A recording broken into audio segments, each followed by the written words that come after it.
감사주일 아침, 감사는 나눔의 열매입니다 라는 말씀의 제목 가운데 오늘 이 아침 은혜 나누는 귀한 시간 되기를 원합니다. 오늘은 2025년 추수감사주일입니다. 우리가 한 해를 돌아보며 하나님께서 베푸신 은혜를 우리가 되새기며 감사하는 주일입니다. 예로부터 이 날은 농경사회에 있었던 농부들은 한 해를 돌아보면서 흘렸던 땀을 돌아보며 이 모든 것이 하나님께서 주신 은혜임을 고백하며 지켰던 날이 추수감사 주일이기도 합니다.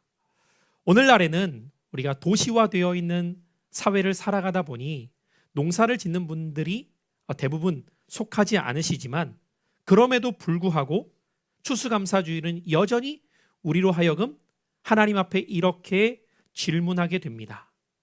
그리고 우리 자신을 향해서도 이렇게 질문하게 되죠. 올해 내가 받은 추수는 무엇인가? 그리고 올 한 해 동안 하나님께서 나에게 베풀어 주신 은혜는 무엇인가? 우리는 추수라는 단어를 들을 때에 무엇인가 수확한다는 의미가 그 안에 있죠. 그런데 우리가 먼저 기억해야 될 것은 그 추수는 내 힘으로 얻은 결과가 아니라 하나님께 주신 은혜의 열매라는 사실이에요. 우리가 씨를 뿌렸지만 햇빛을 주신 분은 하나님이십니다. 우리가 땀을 흘렸지만 비를 내려주시는 분도 하나님이시죠. 우리가 하루하루 살아가고 있지만 호흡하며 살아갈 수 있게 하신 분도 하나님이십니다.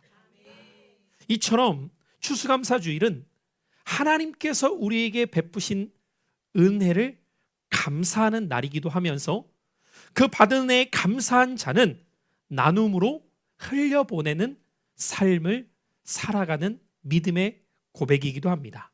하나님의 은혜를 기억하는 사람이 그 은혜를 자기에게만 적용하는 것이 아니라 이웃과 주변에 있는 사람들에게 그 감사의 마음을 흘려보낼 수 있기 때문이죠.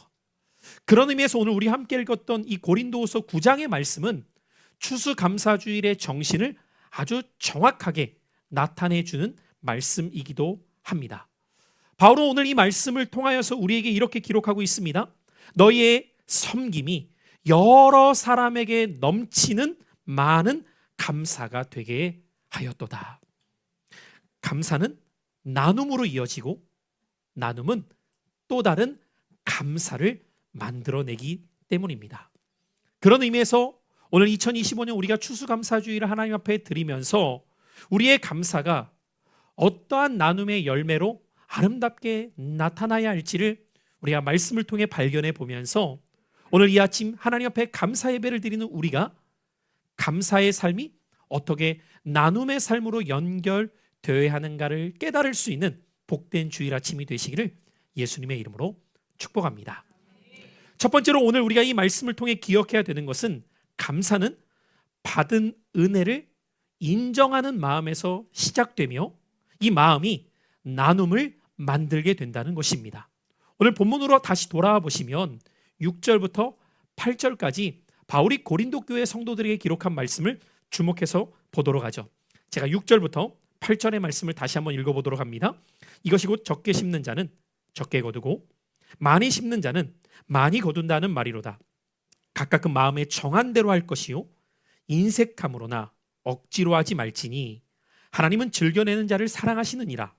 하나님이 능히 모든 은혜를 너희에게 넘치게 하시나니 이는 너희로 모든 일에 항상 모든 것이 넉넉하여 모든 착한 일을 넘치게 하게 하려 하심이라. 먼저 우리가 이 말씀 가운데 6절을 보면 이 6절의 말씀은 어떤 기복적 공식의 축복을 말하고 있는 것이 아니에요. 심어야 거두니까 그냥 심어야 되는구나. 그런 말씀을 하고자 하는 것이 아니라 여러분 심는다는 것의 의미는 먼저 선행되어야 될 것이 있죠. 심을 것이 있어야 된다는 거예요. 그래서 오늘 이 말씀은 하나님이 이미 우리에게 뿌릴 씨앗을 주셨다는 사실을 전제하고 있는 말씀임을 기억해야 됩니다. 심는다는 행위가 먼저가 아니라 심을 것을 주신 하나님의 은혜가 우리에게 주어졌다는 것을 기억해야 된다는 것이죠. 자, 그렇다면 심는 행위의 출발점은 어디에 있을까요?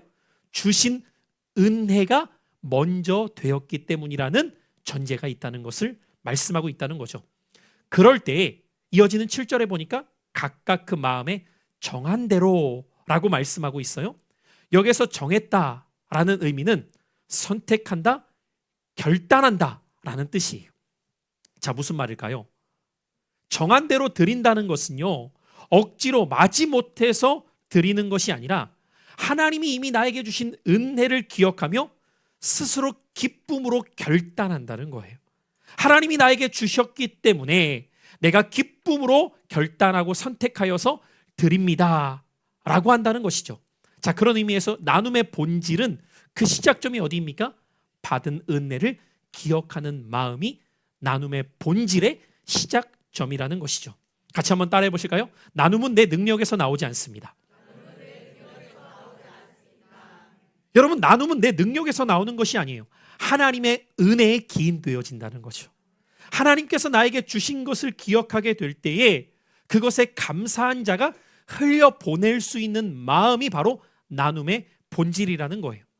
그렇기 때문에 사랑하는 성도 여러분, 추수감사주일은 우리가 얼마나 많이 거두었는가를 묻는 것이 아니라 우리가 받은 것이 모든 은혜였음을 기억할 수 있는가가 이 추수감사주일 정신의 핵심이라는 거죠. 감사는 잘 되었기 때문에 감사하는 것이 아니라 은혜를 기억하는 자가 감사할 수 있다는 거예요. 그런 의미에서 여러분, 올 한 해도 이미 우리는 하나님께로부터 너무 많은 것을 받아 살아왔습니다.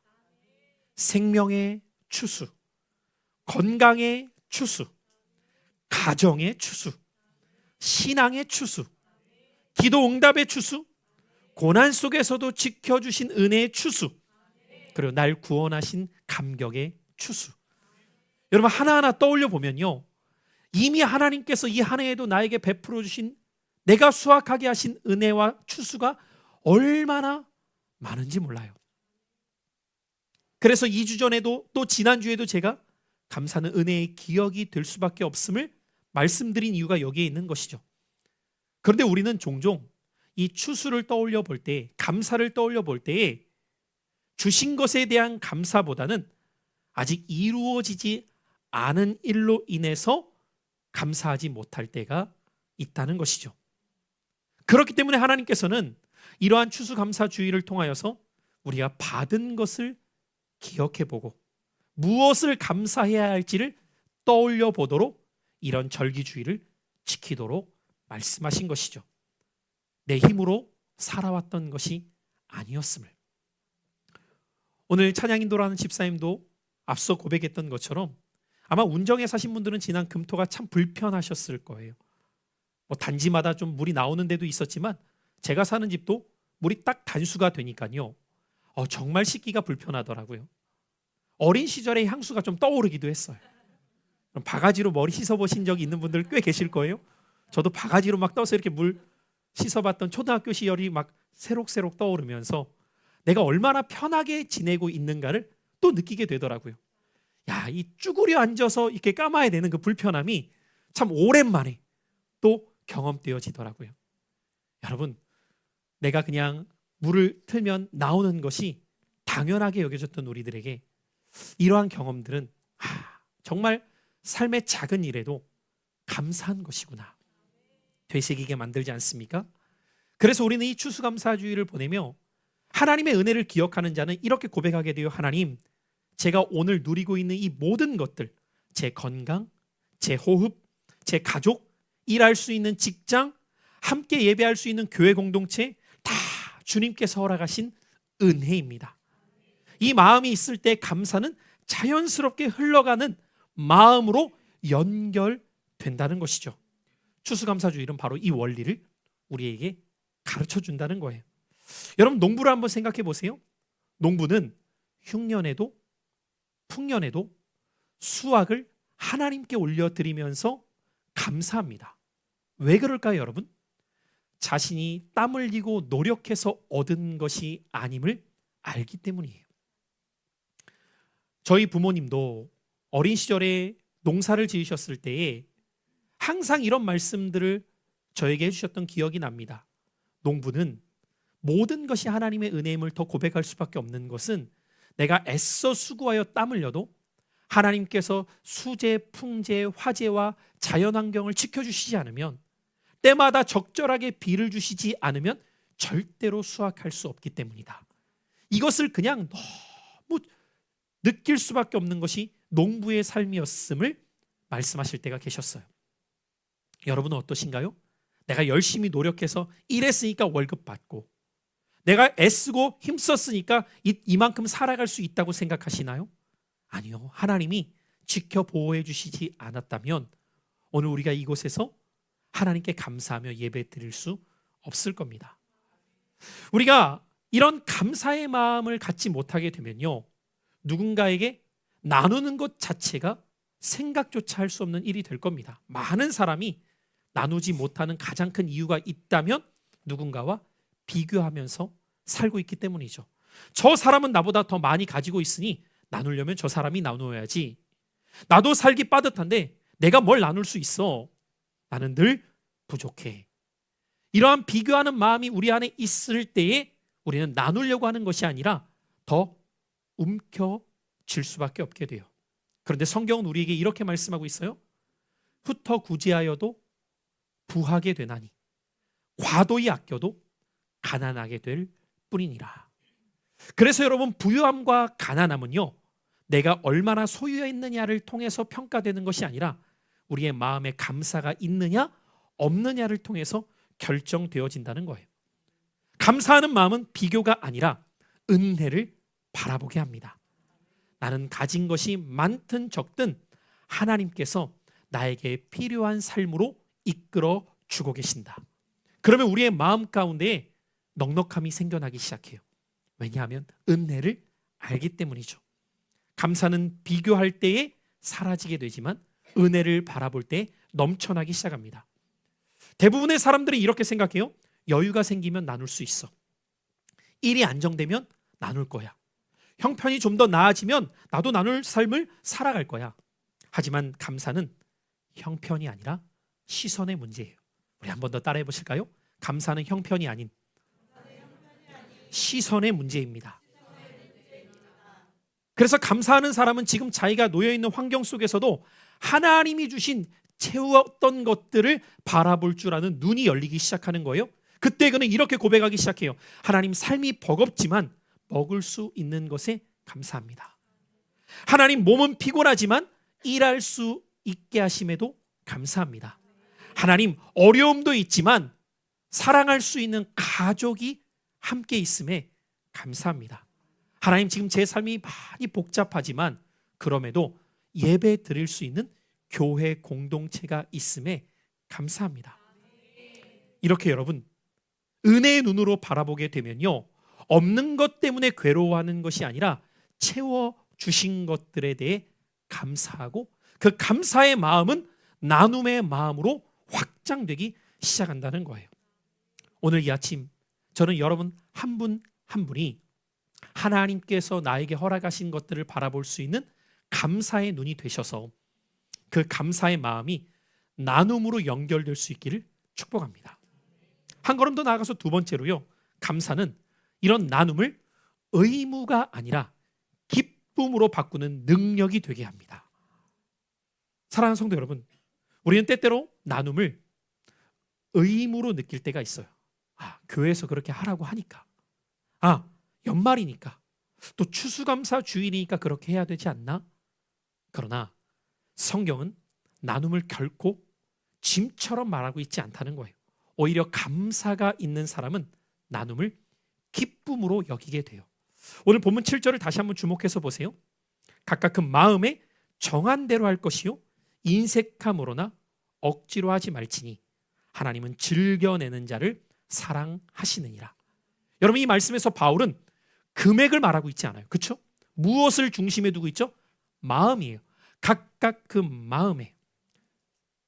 그러니까 나눔의 핵심은 어디에 있냐면 그의 마음의 상태라는 것인데, 그 마음이 감사가 있는 사람은 기쁨이 된다는 것이죠.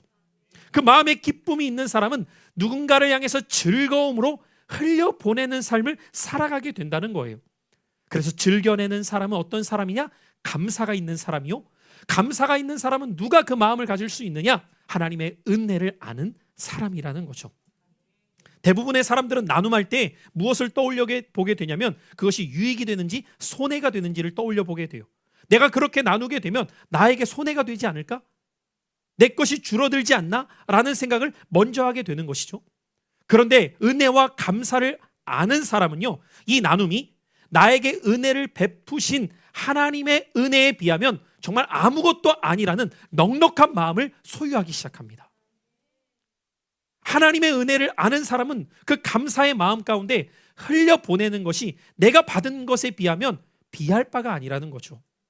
제가 종종 우리 아이들의 어린 시절을 예시로 들면서 그런 표현을 할 때가 있잖아요. 아이들의 특징은 뭐예요? 주신 것보다는 내 것에 관심이 많아요. 그러니까 분명히 부모님이 사줬어요. 부모님이 사준 거예요. 아빠 하나 줘. 어제도 우리 예은 성도님네 제가 신방을 갔는데요. 우리 하연이하고 하민이가 막 노는데 우리 하민이가 자기 자리가 딱 있더라고요. 자기 자리가.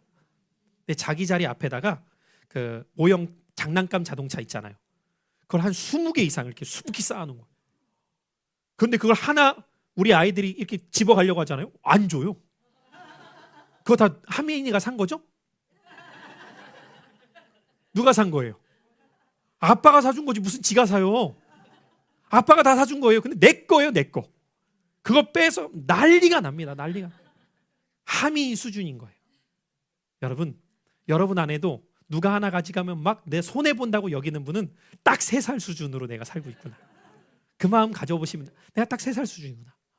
이미 그 많은 것들을 넉넉히 받아 누렸다면 이 모든 것들이 내가 산 게 아니라 이미 받은 은혜면 한두 개 줘도 내가 받은 은혜에 비하면 이거 아무것도 아니다 라고 볼 수 있는 사람이 성숙한 신앙인인 거죠. 그것이 성숙한 그리스도인 아닙니까? 그래서 하나님께서는 이 감사주일에 저와 여러분으로 하여금 감사가 있는 마음 가운데 흘려보내는 기쁨을 갖기를 원하시는 거예요. 하나님께 받은 은혜가 너무 크기 때문에 이미 그 은혜 가운데에서 나도 누군가에게 이 은혜를 흘려보내고 싶어서 내 삶이 이미 하나님의 선물임을 고백하는 자는요, 내적 상태가 은혜와 감사가 넘치는 사람입니다. 이런 사람은 나눔이 부담이 아니라 기쁨이 되기 시작해요.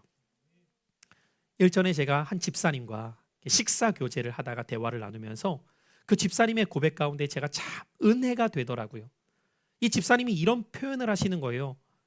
목사님, 저는 제게 있는 것 가운데 일부는 항상 나눔의 몫으로 생각하면서 삽니다 라고 고백을 하시는 거예요. 근데 이렇게 고백하시는 집사님이 넉넉한 분이 아니에요. 보면 그분도 뭔가 자신의 것을 준비해 가야 될 것이 많아 보이는데도 자신에게 주신 것 가운데에서 항상 일정 부분을 이것은 다른 이들과 나누라고 하나님께서 나에게 주신 것이라고 생각하면서 그 나눔을 행하는 삶을 늘 먼저 생각한다는 거예요. 그런데 여러분, 그렇게 살아가다 보면 여러분, 우리가 인생의 중요한 결정과 선택 앞에서 무엇인가 많은 재정이 필요할 때가 있잖아요. 근데 참 여러분, 이런 고민을 하면 대부분의 사람들은요, 없어서 내가 이걸 어떻게 채우지를 고민하는데, 이 집사님의 고민은 뭐냐면 내가 이 선택을 하면 이 나눔에 내가 주저하게 될 것을 고민하는 거예요. 그 마음이 너무 귀한 거예요. 하나님이 그 마음을 얼마나 기뻐하실까. 여러분, 오늘 현대사회 가운데 나는 넉넉해서 쓸 곳이 없어서 고민이다. 그런 분 있으면 저한테 다 주세요. 제가 잘 나눌 테니까. 그런 분 없더라고요. 제가 보면요, 아무리 생겨도요, 그 다음이 보여요. 뭘 하고 싶은지 그 다음이 떠올라요. 그것이 기본적인 우리의 마음이에요. 그런데 은혜를 알고 하나님께 감사하게 되면 나에게 있는 것 가운데 이제 어떤 것이 보이기 시작하냐면, 하나님, 이미 저에게 주신 이 은혜를 저는 누구에게 어떻게 흘려보낼까요? 그리고 그렇게 흘려보내게 될 때 무엇을 경험하게 되냐면요, 자신 마음속에 기쁨이 넘침을 스스로가 경험하게 돼요. 그래서 오늘 바울은 고린도 교회 성도들을 향하여서도 여러분, 각각 인색함으로나 억지로가 아니라 여러분이 받은 은혜, 그래서 감사한 마음이 있다면 즐거움으로 흘려보내는 삶이 되십시오. 하나님은 그런 사람을 더욱 사랑하십니다 라고 기록하고 있는 것이죠. 사랑하는 성도 여러분, 감사는 나눔의 동기를 내적 은혜로 바꾸는 능력이 있습니다. 저는 그 은혜가 여러분의 삶 가운데 더욱 넘쳐나시기를 바라요. 그럴 때 하나님께서는 계속해서 여러분 심령 안에 기쁨이 넘치게 하실 줄 믿습니다. 그래서 여러분, 감사하는 가정은 따뜻해집니다. 감사하는 직장은 협력이 살아납니다. 감사하는 교회는 기쁨이 흘러가요. 그래서 감사가 넘치는 공동체는 반드시 그 안에 나눔이 흐르고 있음을 보게 돼요. 저는 우리 교회 공동체가 기쁨이 충만한 교회가 되기를 바라요. 그것은 우리가 기뻐해야지 해서 기뻐지는 것이 아니라 나눔이 흘러갈 때입니다. 그리고 그러한 나눔이 넘치는 공동체는 변하기 시작해요. 어떤 모습으로 변할까요? 어둡던 분위기가 밝아져요. 딱딱하던 관계가 부드러워져요. 서로가 서로를 세우는 기쁨이 넘쳐나기 시작합니다. 그래서 제가 저희 교회 공동체도 보면요, 성도님들의 신앙생활 가운데에서 어느 곳이 따뜻하고 어느 곳이 부드럽고 어느 곳이 기쁨이 넘치는가를 보면은 그 안에 나눔이 있는 이들이 있을 때더라고요. 나눔이 있는 이들이 있을 때. 제가 저희 교회에도 이렇게 성도님들의 모습을 보잖아요. 그럼 누군가로 인하여서 기뻐하는 경우를 보면 그 누군가의 특징이 무엇이냐? 나눌 줄 아는 분이더라고요. 그분 때문에 그분 주변에 있는 분들이 따뜻함을 느껴요. 그분 때문에 주변에 있는 분들이 기뻐하고 계세요. 그분 때문에 주변에 있는 분들이 밝아지더라고요. 자, 한번 옆에 있는 분들한테 이 아침 이렇게 인사해 볼까요? 성도님 때문에 기뻐요. 시작. 자, 그러면 여러분, 정말 그 성도님 때문에 내가 기쁜가? 그냥 제가 하라고 해서 했을 수도 있고 진짜 기쁜 분도 계실 거예요. 그러면 여러분, 왜 내가 이분 때문에 기쁠까 생각해 보세요. 뭔가 나에게 나누어 흘러 들어온 겁니다. 무엇인지는 다 다를 수 있어요. 근데 그것이 나에게 흘러 들어오는 거예요. 그것을 경험하게 될 때 우리는 둘 중에 하나의 반응이에요. 나에게서 끝날 수 있고요, 나에게 누군가를 향해 또 흘러갈 수 있어요. 그래서 여러분, 사해를 죽은 바다라고 하는 이유가 있습니다. 사해는 갈릴리로부터 요단강을 통하여 물이 흘러 들어오는 지역이지만 더 이상 사해에서는 어딘가로 흘러가지 않아요. 나누지 않으니까 어떻게 돼요? 죽은 바다가 되니까 생명이 없습니다. 생명이 없어요. 그런데 갈릴리는 끊임없이 풍성한 생명력이 있는 이유가 있어요. 헐몬산에서부터 흘러오는 물이 갈릴리로 들어왔다가 갈릴리의 물은 머물러 있지 않고 요단강을 통해 흘러가고 있기 때문이에요. 참 신기하지 않습니까, 여러분?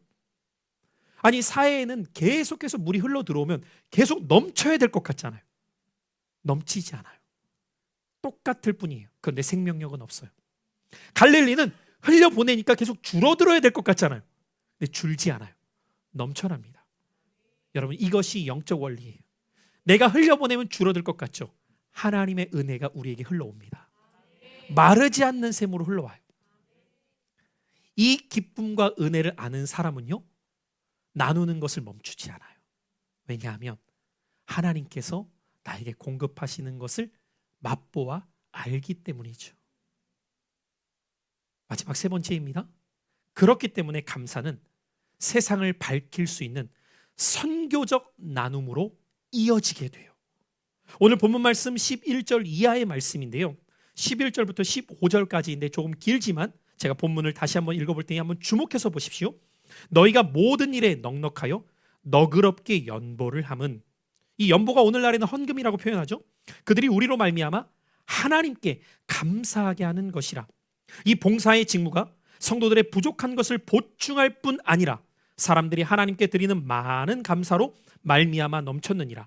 이 직무로 증거를 삼아 너희가 그리스도의 복음을 진실히 믿고 복종하는 것과 그들과 모든 사람을 섬기는 너희의 후한 연보로 말미암아 하나님께 영광을 돌리고, 또 그들이 너희를 위하여 간구하며 하나님이 너희에게 주신 지극한 은혜로 말미암아 너희를 사모하느니라.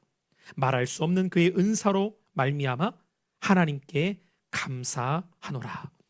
여러분, 바울은 지금 여기에서 놀라운 고백들을 하고 있는데, 바울은 지금 고린도 교인들의 나눔이 가지는 결과를 세 가지 측면으로 설명하고 있는 거예요. 첫 번째 측면은 무엇이냐면 너희의 나눔으로 말미암아 성도의 필요가 채워지고, 두 번째 측면은 너희의 나눔으로 말미암아 감사와 영광이 하나님께 올려지게 되고, 세 번째 측면은 너희의 나눔으로 말미암아 복음이 드러나게 된다는 거예요.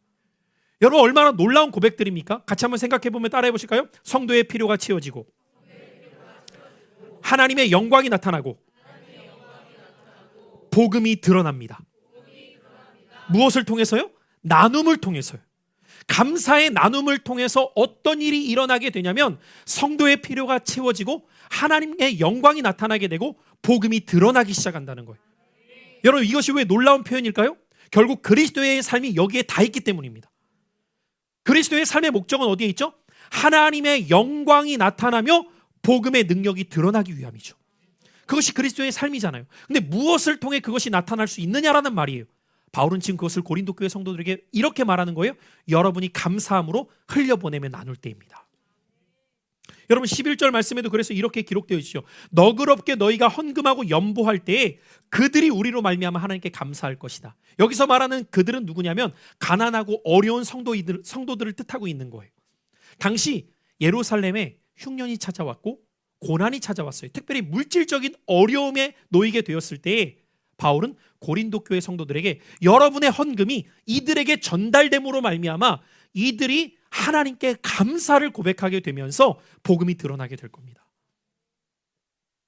여러분, 그런 의미에서 교회 공동체가 감당해야 될 목 중에 하나는 무엇이냐면 우리가 하나님의 은혜 가운데 공급하심에 감사하면서 드리는 예물이 나만을 위해서 쓰여지는 것이 아니라 하나님과 영혼을 위하여서 아름답게 쓰여지는 삶을 살아가게 될 때에 복음이 나타나기 시작한다는 거예요. 오늘 바울은 이 고백을 하고 있다는 것이죠. 고린도 교인들의 나눔은 단지 가난한 교회를 섬기는 구제 정도가 아니라는 거예요. 어려운 이웃들을 섬기는 구제 정도가 아니라는 거예요. 그 일을 통하여서 하나님께 영광을 돌리고 복음이 드러나게 된다는 것이죠.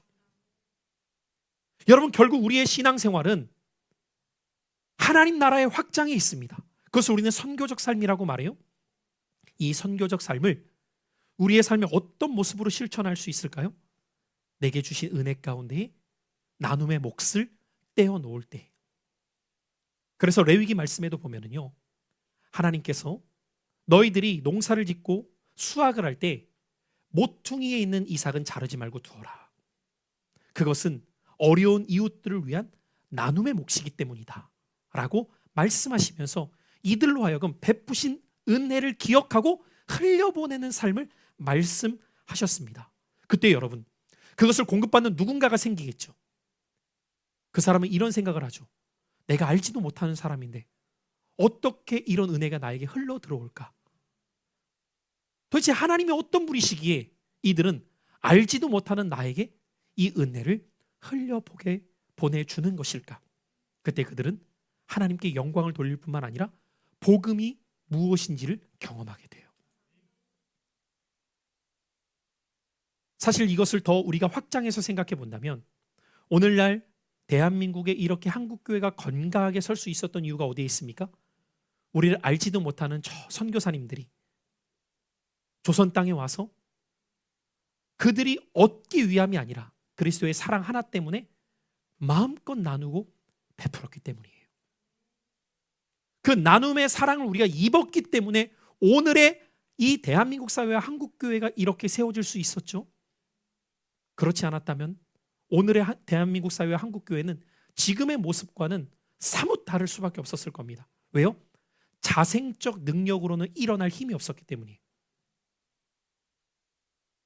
우리가 포로기와 남북 분단의 시기 가운데에서 스스로의 능력으로는 일어날 힘이 없었을 때 그리스도의 사랑을 입은 누군가가 그 사랑을 흘려보낸 것이죠.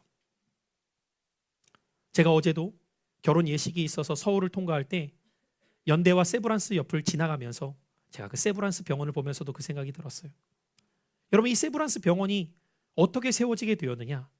이 땅에 온 언더우즈 선교사가 편지를 써서 당시 미국에 있었던 세브란스에게 기부를 부탁하여서, 여러분, 그래 세브란스 병원의 세브란스는 사람 이름이에요.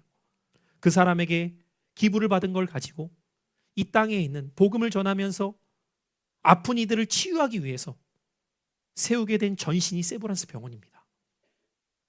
우리의 힘으로는 그런 능력을 만들 수 없었어요. 그런데 보지도 못하고 알지도 못하는 이들을 위해 그리스도의 사랑을 실천하고 섬겼던 이들이 오늘날 우리가 그 은혜를 입어 또 다른 누군가에게 흘려보내는 삶의 자리로 부름받게 된 것이죠. 세상 사람들은요, 받아야 감사하다고 말해요.